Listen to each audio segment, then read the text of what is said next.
Good morning, students. Today I am going to teach you the first lesson of ripples, generation gap or generation gap. It is for class 7, session 1. Generation gap. Generation gap means पीढ़ी का अंतर और generation gap means पीढ़ी में जो दरार होती है उसको generation gap कहते हैं. विभिन्न पीढ़ियों के जो लोग होते हैं उनमें उम्र का एक बड़ा अंतर होता है, उसको जनरेशन गैप कहलाता है, वो कहा जाता है. और इसके कारण जो विश्वास और विचारों का जो अंतर होता है, जिससे कहीं ना कहीं रिलेशंस में दरार आ जाती है, तो यही जनरेशन गैप कहलाता है. और ये चैप्टर इसी पे बेस्ड है. After school, both Ron and Maggie cycled down at breakneck speed, each trying to outdo the other to be the first one to reach home. School के बाद रॉन और मैगी दोनों तेजी से अंधाधुंध रफ्तार से वापस आ रहे थे घर की ओर, और दोनों में होड़ मची हुई थी घर पहुंचने की. And as usual Ron a fifth grader, और यूजुअली रॉन हमेशा फर्स्ट सबसे पहले पहुंचता था, तो वो सबसे पहले पहुंचा और उसने गेट खोला. उनका जो घर था वो कंट्री साइड में था. कंट्री साइड कहते हैं ग्रामीण क्षेत्र को. Maggi a seventh grader close on the heels of Ron parked her cycle in the garage and rushed ahead to dig out the keys under the doormat to open the door. Maggi जो कि seventh grader थी, वो भी बहुत ज़्यादा पीछे नहीं थी, वो भी तुरंत उसके पीछे आई तेज़ी से, और उसने अपना साइकिल गैरेज में लगाया और कीज को डोरमेट से निकाला डोर खोलने के लिए. As both Ron and Maggie stepped inside the house and closed the door behind them, वो लोग घर में घुसे, दोनों घर में घुसे और डोर को बंद कर दिया. They both ran to their respective rooms, throwing their school bags in the hallway. दोनों रूम में अपने अपने रूम में जाने के दरमियान ही अपना जो स्कूल बैग्स था उसको हॉलवे में ही फेंक दिया. हॉलवे कहते हैं गलियारा को. They were in a hurry to open their computers, वो काफ़ी जल्दी में थे अपने कंप्यूटर्स को खोलने की जल्दबाजी थी उन्हें. In no time they logged on to their computers and set glues to their screens. ज़्यादा समय नहीं लगा उन्हें अपना कंप्यूटर ऑन करने में, और वो चिपक गए अपने कंप्यूटर स्क्रीन से. चिपक गए इन द सेंस कि वो अपने काम में बिजी हो गए. Maggie started scrolling through her photo albums on the computer screen to select her latest photographs that she wanted to upload. Maggie photo albums में से अपना फ़ोटो सेलेक्ट करने लगी. अपने लेटेस्ट फोटोग्राफ्स को देखकर उसको सेलेक्ट करने में लग गई जिसे वो अपलोड करना चाहती थी.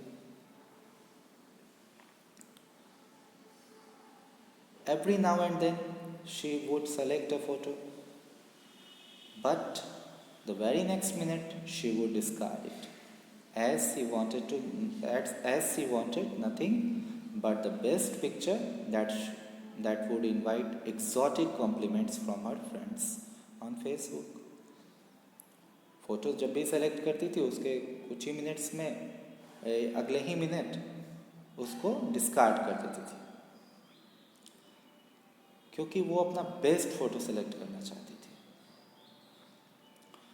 जिससे एग्जॉटिक कॉम्प्लीमेंट्स मिले उसके दोस्तों से उसे फेसबुक पे. इन द अदर रूम, वहीं दूसरे कमरे में, Ron was immersed in the gaming to gain expertise in the latest game that had downloaded only the previous night. वहीं दूसरे कमरे में रॉन इमर्स्ड था, इमर्स्ड मतलब मगन था अपने गेमिंग में, एक्सपर्टाइज प्राप्त करने के लिए, एक्सपर्टाइज कहते हैं दक्षता प्राप्त करने के लिए। वो गेम जो उसने पिछली रात ही डाउनलोड किया था, उस गेम में वो दक्षता प्राप्त करना चाहता था, तो वो उसी में मगन था। Both of them lost in their virtual worlds, दोनों अपनी आभासी दुनिया में खो गए थे और उन्हें समय का भी ख्याल नहीं रहा। They were shaken out of their individual worlds by insistent ringing of the doorbell. और वो लोग भौचक्के रह गए जब डोरबेल पे इंसिस्टेंट रिंगिंग होने लगी। कोई डोरबेल को इंसिस्टेंटली रिंग कर रहा था, बजा रहा था। और ये इंसिस्टेंट का मतलब होता है हठपूर्ण, मतलब कोई जब लगातार डोरबेल बजा रहा हो तो उसके लिए इसका यूज़ किया जाता है। Startled, Maggie looking at the clock hanging on the wall and realized that it had been more than 3 hours that they had come back from school. Maggi जब घड़ी पे उसकी नज़र गई तो वो भौचक्की रह गई। क्यों? क्योंकि 3 घंटे से भी ज़्यादा हो चुके थे उनके स्कूल से, वो लोग उनका आया हुआ लगभग 3 घंटे से भी ज़्यादा समय हो चुका था। They had come back from school, school से आया हुआ 3 घंटे से भी ज़्यादा हो चुका था। Looking at herself she immediately gazed that both she and Ron were about to encounter big time trouble as they were still in their uniforms and even their school bags and shoes were laying littered in the hallway. अब वो Maggi तेजी से इस चीज़ को आंकने लगी कि उन्होंने अभी तक अपना ना स्कूल ड्रेस चेंज किया है, स्कूल बैग्स को भी फेंक दिया हुआ है, इधर उधर फेंक के रखा है, शूज़ भी पड़े हैं इधर हॉलवे में ही, शूज़ भी पड़ा हुआ है। इससे उन्हें ट्रबल परेशानी हो सकती थी। As she heard another round of impatient doorbells, और उस समय फिर से वो जो डोरबेल थी वो लगातार कोई बजाया जा रहा था। She quickly ran to the door to open it for her parents, वो तेजी से गई डोर को खोलने के लिए। No sooner had she opened the door and greeted her parents that she noticed the scornful expression on her mother, Mrs. Lucy Hamilton's face.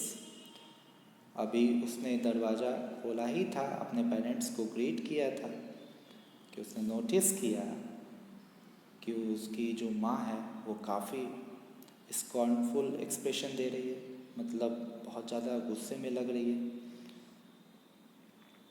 As her parents went to their bedroom to freshen up, she quickly tiptoed to her room and changed her school uniform.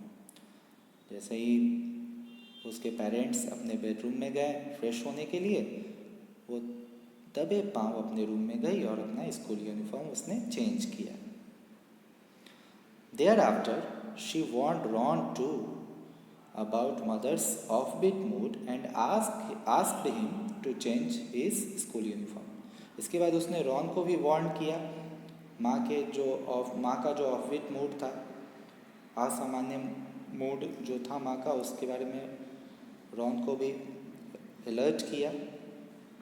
उसे कहा कि वो भी अपना school uniform change कर ले। Rest part next video में पढ़ाऊँगा। Thank you.